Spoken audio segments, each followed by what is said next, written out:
Y pues es así como estamos en estas fechas en las que la cristiandad del mundo se regocija del nacimiento del Hijo de Dios. El Hijo de Dios es nuestro Señor Jesucristo, ¿verdad?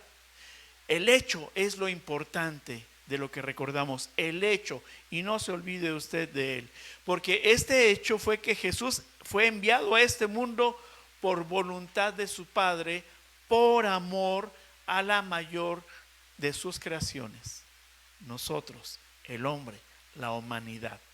Ese es el amor, la bondad de Dios vista en Él mismo y reflejado por medio del Señor Jesucristo, ¿verdad? Nosotros tenemos el privilegio de saber y de conocer por medio de la Biblia diferentes hechos. Este hecho de que fue enviado al mundo, ¿verdad? De que fue enviado al mundo y fue, fíjese muy bien, a nuestros ojos fue un envío que llegó de manera muy precaria, llegó de manera muy sencilla, ¿verdad? Llegó a un pesebre. Así es como lo vemos nosotros, pero hay una cualidad y una virtud en medio de ello. Está reflejando desde su llegada, desde su entrada, está reflejando la humildad con la que él vino. Había llegado el rey, tal cual, y el mundo no lo recibió como tal, ¿verdad? Él es el único y verdadero rey. Acabamos de cantar, Rey de Reyes, ¿verdad? Él es este Rey de Reyes. Pero su propósito no fue que lo recibiéramos precisamente con pompa y con fanfarrias, ¿verdad? Y en este mundo caído y en estas fechas se está desvirtuando el propósito de la venida de Jesús al mundo. Hoy se celebra fiesta al estilo muy humano, muy mundano, en donde el centro de atención precisamente y celebración ya no es Jesús, sino es el mismo hombre. Y hay abrazos, y hay regalos, y hay felicitaciones, ¿verdad? ¿Y por qué no decirlo? También hay borracheras, también las hay. Y quizá en medio de esta celebración al estilo muy del mundo, están haciendo otro Dios en sus corazones, un Dios diferente al Dios del que nos habla la Biblia. Es un Dios de la imaginación que nace con el espíritu navideño del mundo. Hay que tener mucho cuidado, porque esto desde luego que no está reflejando para nada al Jesús que fue enviado y llegó envuelto en pañales del que nos está hablando la Biblia, que llegó humilde, llegó de esta manera humilde y llegó en un pesebre sencillo, sin riqueza alguna, siendo él el Rey de Reyes, ¿verdad? En Belén es la región en donde nace Jesús, y en esta región se encontraban unos pastores cuidando de sus ovejas, y un ángel se les aparece y les anuncia el nacimiento de Jesús y los invita a que pasen a este lugar en donde se encontraba este niño envuelto en pañales. Pero hubo más aún, ¿verdad? Se apareció, dice la palabra, que se apareció una multitud de huestes celestiales que alababan a Dios diciendo: gloria a Dios en las alturas y en la tierra paz, buena voluntad para con los hombres. A esto vino nuestro Señor, ¿verdad? El cielo, fíjese que el cielo está adorando a quien ahora nació en la tierra. El cielo está adorando a quien nació en la tierra, pero tristemente en la actualidad el nacimiento de Jesús solo se toma como un símbolo de fiesta, de felices fiestas. Hay un eslogan que dice: felices fiestas, ¿verdad? Y las personas permanecen con los corazones endurecidos. Aun cuando se diga felices fiestas, las personas continúan con los corazones endurecidos, sin entendimiento del verdadero nacimiento de Jesús y el propósito del mensaje que trajo con su venida. Tenemos entonces que tuvo un propósito vital, un objetivo eterno en la venida de nuestro Señor Jesucristo a su paso por esta tierra. Pero esto no lo digo yo, esto lo dice la Biblia. Así es que abra su Biblia. Vamos a estar haciendo, sí les voy a decir desde ahora, vamos a estar haciendo un recorrido, así es que téngala bien ahí a su mano y busque ahora el Evangelio de Juan en el capítulo 6, en el versículo 40. Evangelio de Juan, capítulo 6, versículo 40. A quien le haga falta una Biblia, por favor levante su mano para que se la hagan llegar. Ya, mire qué bonito, aquí ya todos tengamos nuestra Biblia lista, ¿verdad? Juan 6, versículo 40. Le voy a dar lectura y usted, por favor, siga ahí con su vista esta lectura. Dice: y esta es la voluntad del que me ha enviado, que todo aquel que vea al Hijo y crea en él tenga vida eterna, y yo le resucitaré en el día postrero. Amén. Wow. Acompáñenme a orar.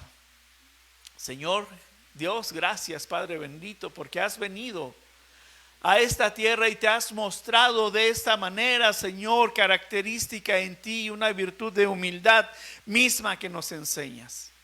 Que nuestros corazones estén inclinados, Señor, a practicar tus enseñanzas, a practicar la humildad, Señor, y compartir de lo que tú nos has traído.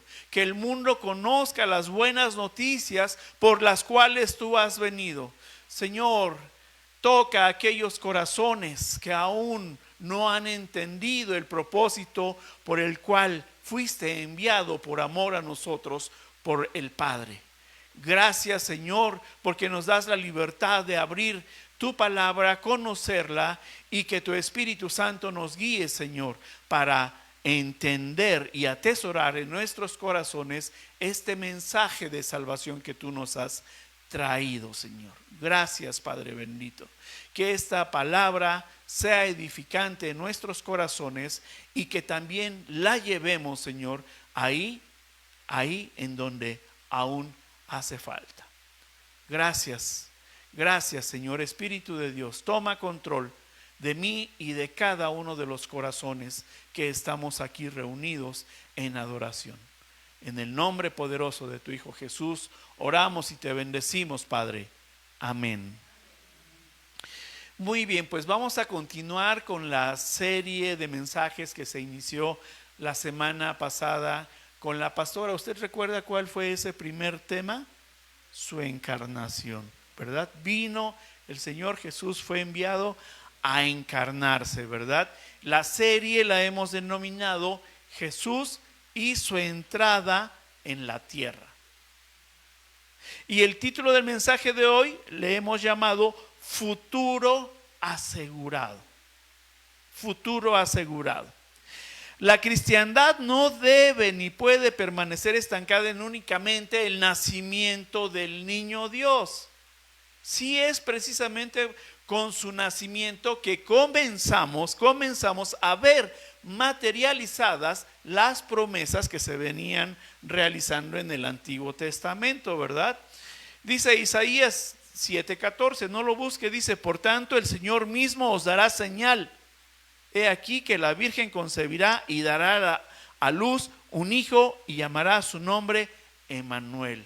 Entonces lo que se predijo allá ya lo vimos aquí, ¿verdad?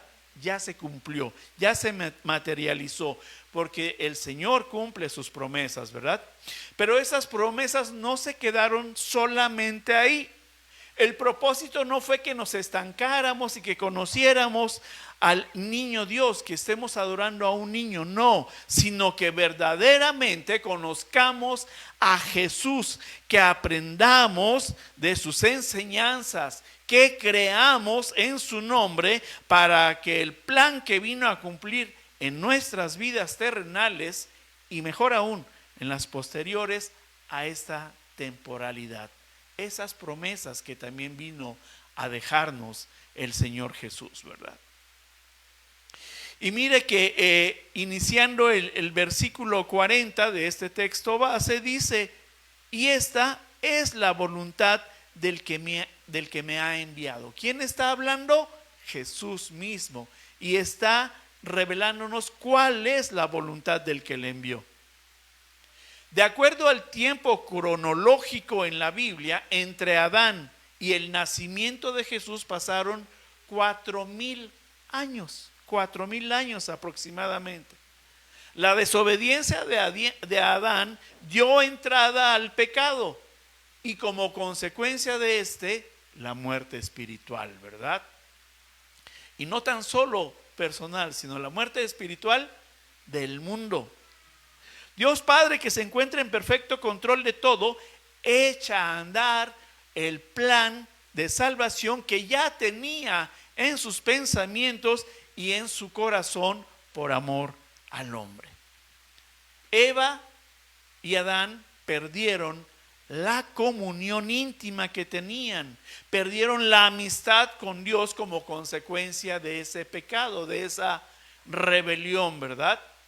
Dios es un Dios santo y desde luego que no convive con el pecado, ¿verdad? No tiene relación con el pecado. Ahora, cuando leemos la palabra y en Génesis y esta escena, recuerde que el Señor tenía una relación tan, pero tan cercana con el hombre, con Adán y con Eva, que se paseaba por las tardes con ellos en el huerto del Edén, ¿verdad? Se paseaba, platicaba, hablaba con ellos y estaban gozando de una excelente relación, ¿verdad? Pero cuando pecaron, ¿qué sucedió? Cuando pecaron, la ira de Dios fue sobre ellos y fueron expulsados entonces del huerto del Edén, con todas las consecuencias que trajo aparejado el pecado en ellos.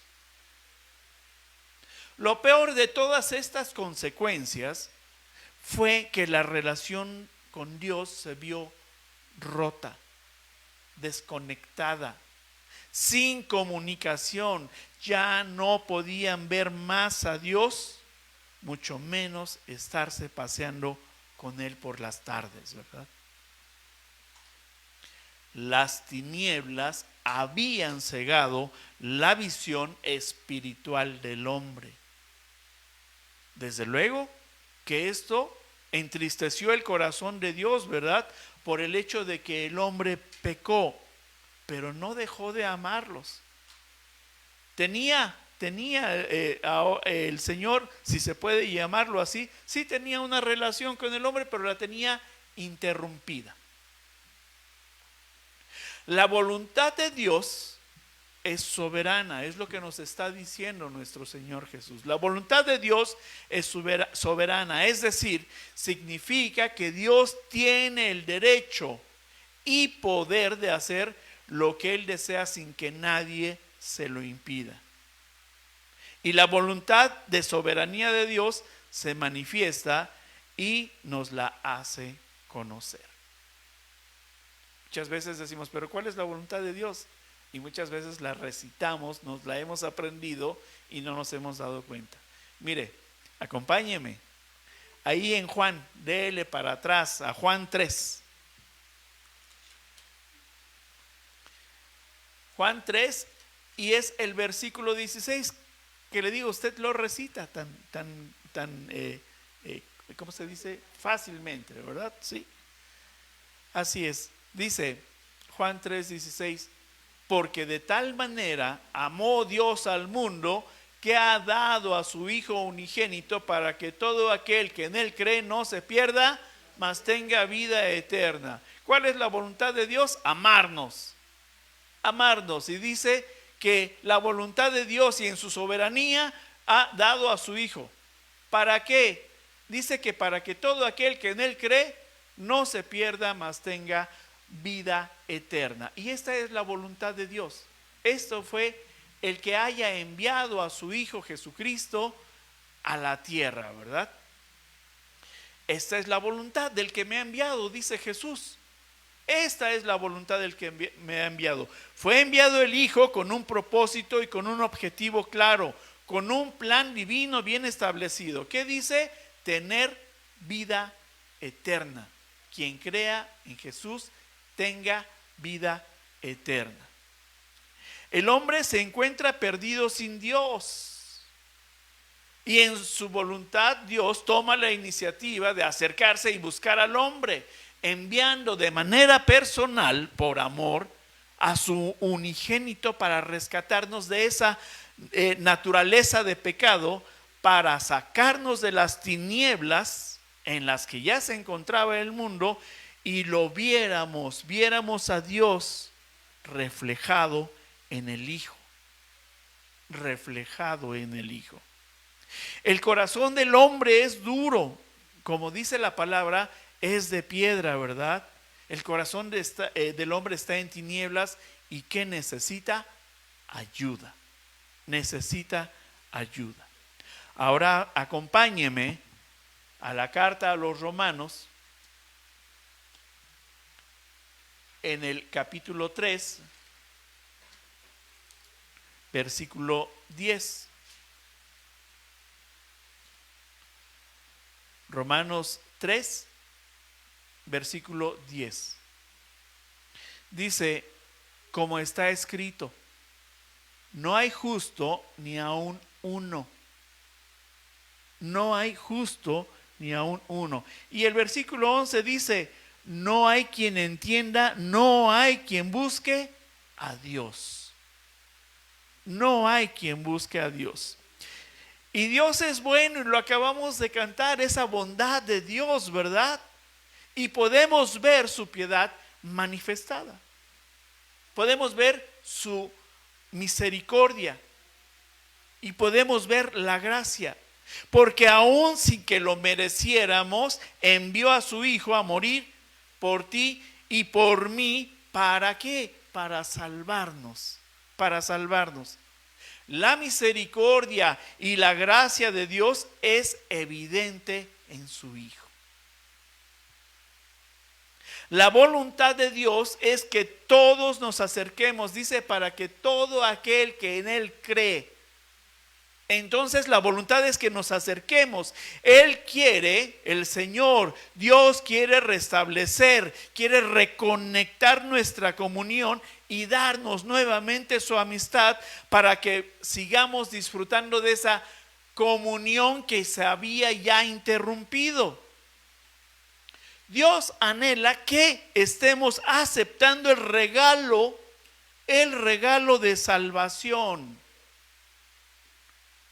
Cuando usted recibe un regalo, todos nos esmeramos cuando damos un regalo y lo envolvemos bonito con un papel caro y llamativo, con el moñito, y lo que adentro contiene es de mucho valor para nosotros, pero a lo mejor para la persona que se lo estamos entregando, tal vez no.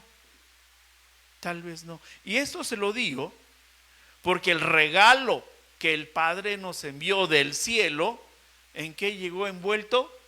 En pañales. Llegó envuelto en pañales. Él nos ha dado ese regalo a través de Jesús. Lo que tenemos que hacer para recibir ese regalo es creer en el nombre de Jesús. Ahora, yo les decía, a veces no nos gusta el regalo, y es así. El Señor nos está dando un regalo de salvación, pero no todo mundo lo está aceptando, no todo mundo lo está queriendo. Pero gloria a Dios por los que estamos aquí, que hemos dicho, sí quiero, Señor, creer en tu Hijo a quien has enviado y acepto ese regalo para mi vida. ¿Verdad? Porque el Señor quiere y desea que todos sean salvos por medio de su Hijo y que vengamos todos al conocimiento de la verdad. Esa fue su voluntad. Ese es el propósito y objetivo del hecho que estamos recordando, el hecho que estamos recordando, el amor de Dios por medio de su Hijo para salvarnos.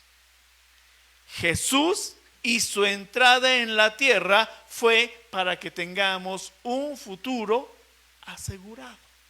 Para eso vino a la tierra, para que tengamos un futuro asegurado. Jesús vino a proclamar el evangelio, las buenas noticias del reino. Así fue como inició su ministerio, predicando la palabra, y estaba llevando a cabo a lo que había sido enviado por el Padre. Acompáñeme ahora al evangelio de Mateo. Vámonos para atrás. Al evangelio de Mateo, capítulo 4.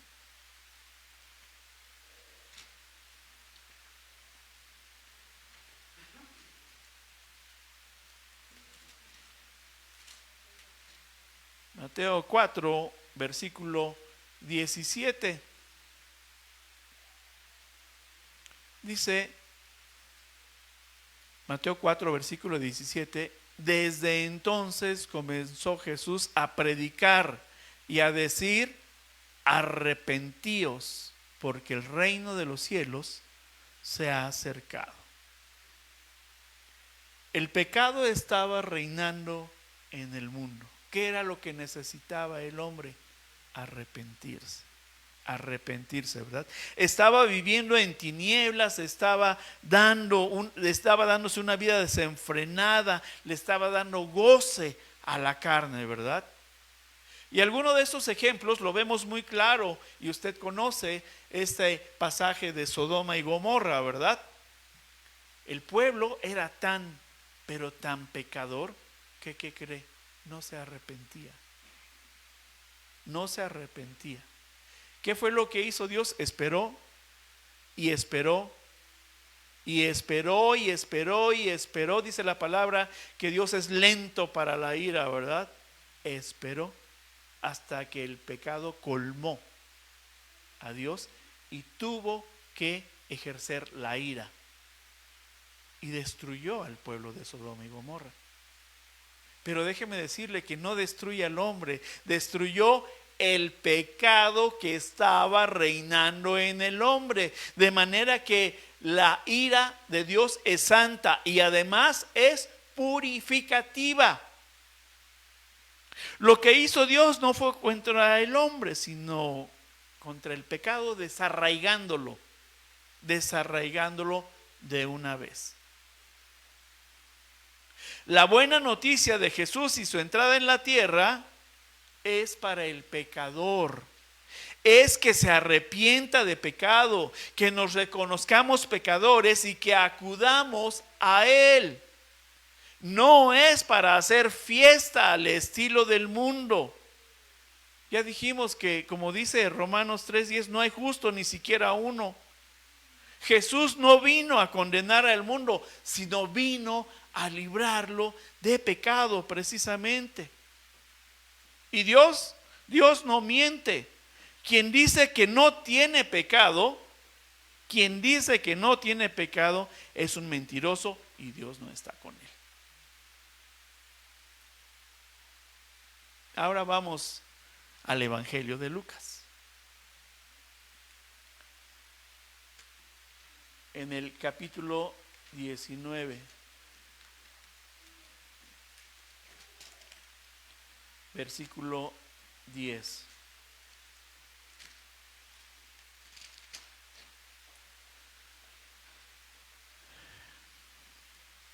Lucas 19, versículo 10 dice: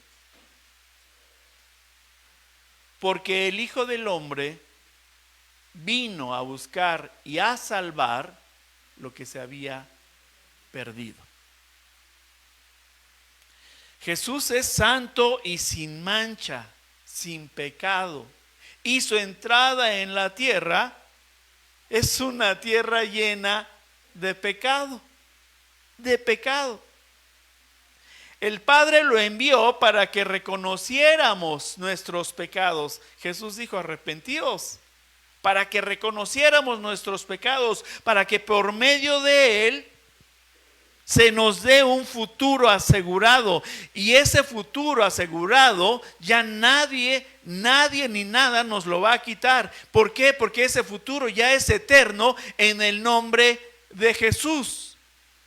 Y nos va a llevar ante la misma presencia del Padre, hacia donde Jesús ya fue, ya se adelantó a esas moradas en las que nos va a recibir, en esas moradas que el Padre ya tiene para darnos un lugar. Y esa es la voluntad de quien envió a Jesús en la tierra. Fíjese qué hermoso. Lo envía para que nos arrepintamos. Sabe que somos pecadores y que no tenemos relación con Él, que no lo buscamos. Él viene y nos busca. Ya creímos, ya aceptamos por fe a Jesucristo como nuestro Señor y Salvador. Pero más que eso también ahora dice que ya nos está preparando esas moradas, que ya las tiene preparadas esas moradas en la vida eterna, ¿verdad? Donde nos va a llevar para estar en presencia de Él. La voluntad soberana de Dios para salvación ha sido decretada por Él, por mismo Dios, y nadie la puede detener. Su plan de salvación para la humanidad se va a cumplir, se cumplirá en el tiempo designado por Dios y a su manera. ¿Por qué? Porque Él es quien tiene el control, y así como Jesús predicó las buenas nuevas de salvación, ahora que nosotros ya nos hemos arrepentido y hemos reconocido y confesado a Jesús como nuestro Señor y Salvador, tenemos que dar cumplimiento a la voluntad de Dios por medio de la ordenanza de ir y predicar el Evangelio para hacer discípulos. ¿Usted no se ha dado cuenta que es un discípulo? Usted creyó, usted confesó, usted declaró con su boca, cree en su corazón que el Padre levantó al Hijo, ¿verdad? Y nos hizo discípulos. Es muy importante entender que Dios tiene un plan para cada uno de nosotros. Tiene un futuro asegurado. Él nos ha creado con un propósito y anhela que lo cumplamos, ¿verdad? La Biblia dice que Dios desea que todos los hombres sean salvos y lleguen al conocimiento de la verdad. Y ese es el gran anhelo que tiene Dios de nosotros cuando viene y nos busca por medio de su Hijo Jesucristo.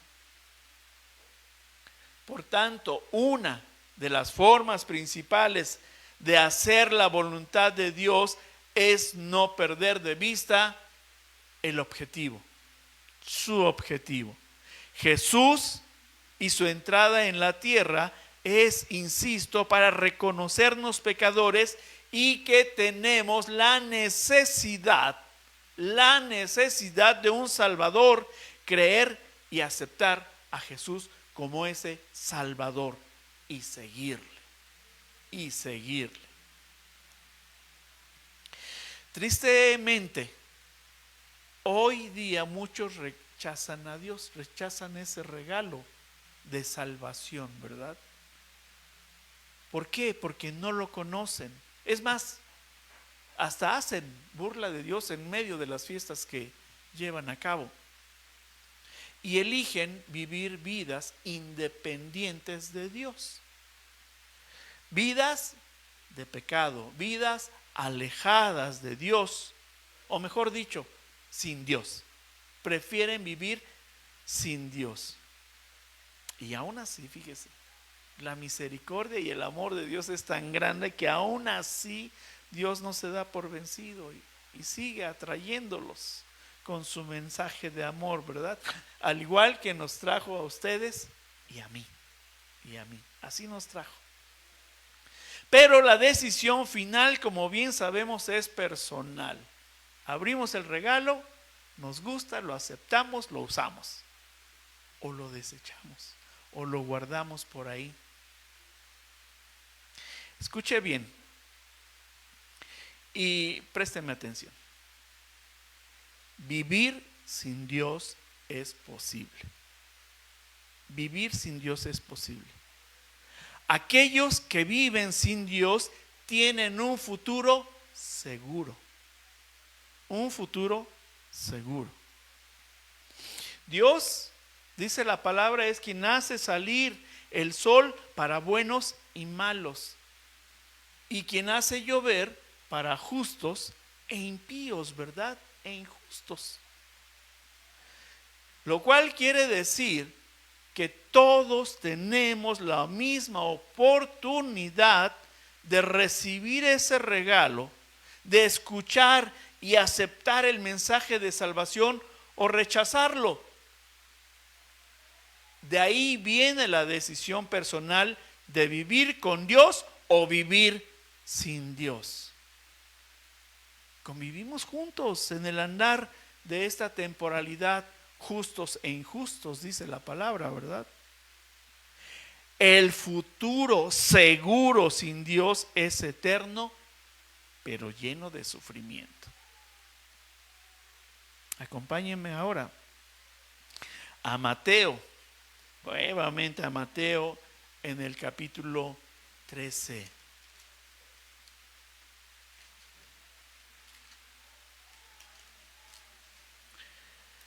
Mateo 13, versículo 50.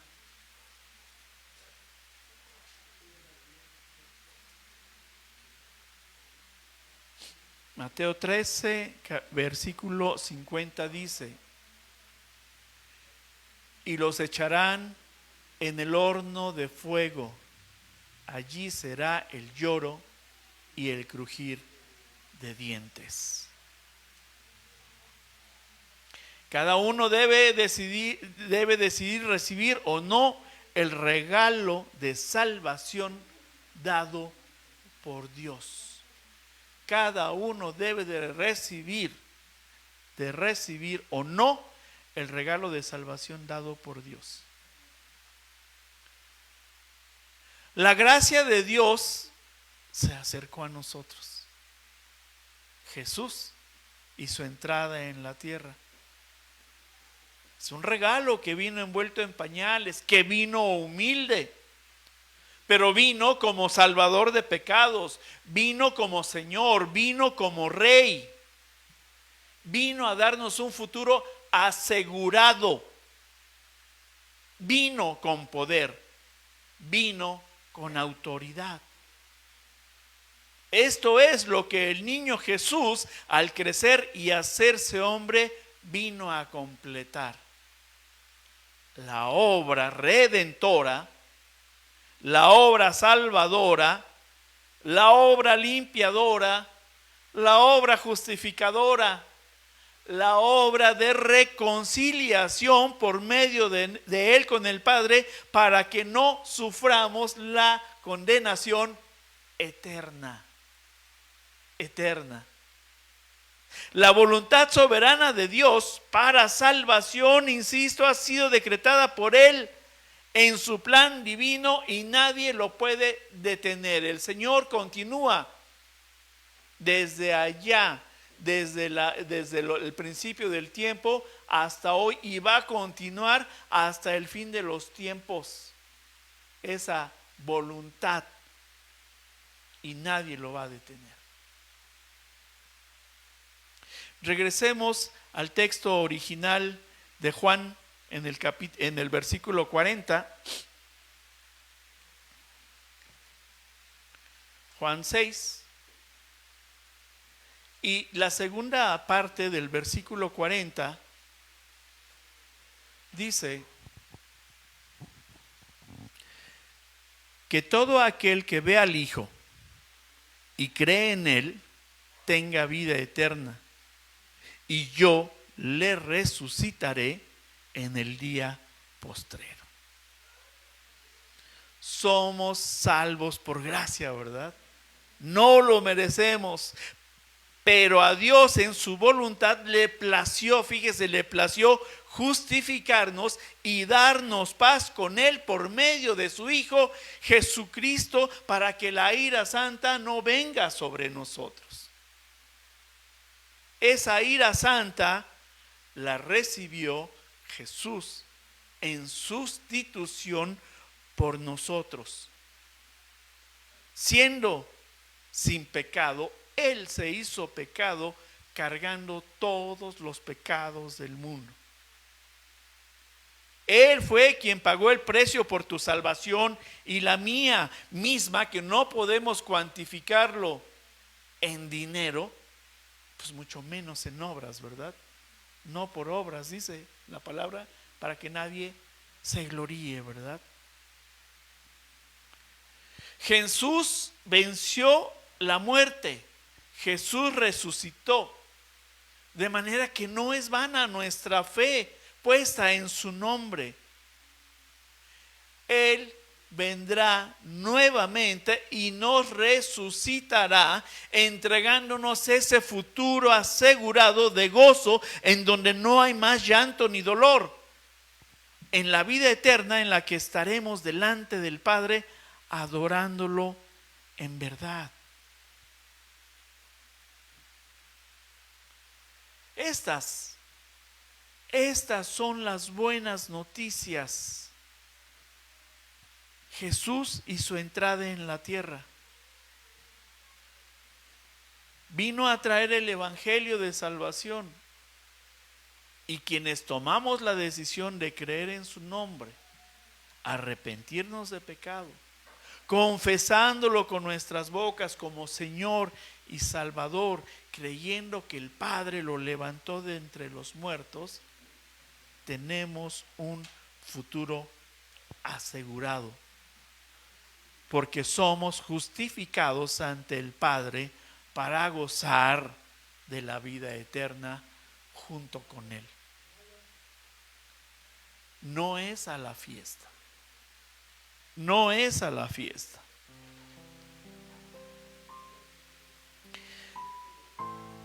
Tenga mucho cuidado. Tenga mucho cuidado en el mundo, porque ahora, como les decía hace un momento, está de moda el eslogan que dice: felices fiestas. No se deje deslumbrar por la fiesta, porque esas son fiestas de consumismo. Esas son fiestas que tienen luces y sí deslumbran, pero nada como la luz de nuestro Señor Salvador, en la que podemos ver. Estas celebraciones que lleva a cabo el mundo como las conocemos, apartan, no están llevando al conocimiento real y verdadero de Jesús y su plan de salvación. Estas felices fiestas, este Dios del espíritu navideño aparta de Dios. Esta celebración ciertamente es del mundo. Es por ello que felices fiestas es vivir sin Dios. Felices fiestas es vivir sin Dios, y por lo mismo tendrán un futuro de condenación. Lo hemos leído en la palabra. De manera que su futuro asegurado es con y por medio de Jesús y su entrada en la tierra. Este es el mensaje que vino a dejarnos. Insisto, no se deje deslumbrar por la luz de las felices fiestas que no le permiten ver. Mejor déjese deslumbrar por la luz de Jesús que le permite ver, y llevemos esta luz y este nacimiento de Jesús ahí donde hay tinieblas, en las felices fiestas.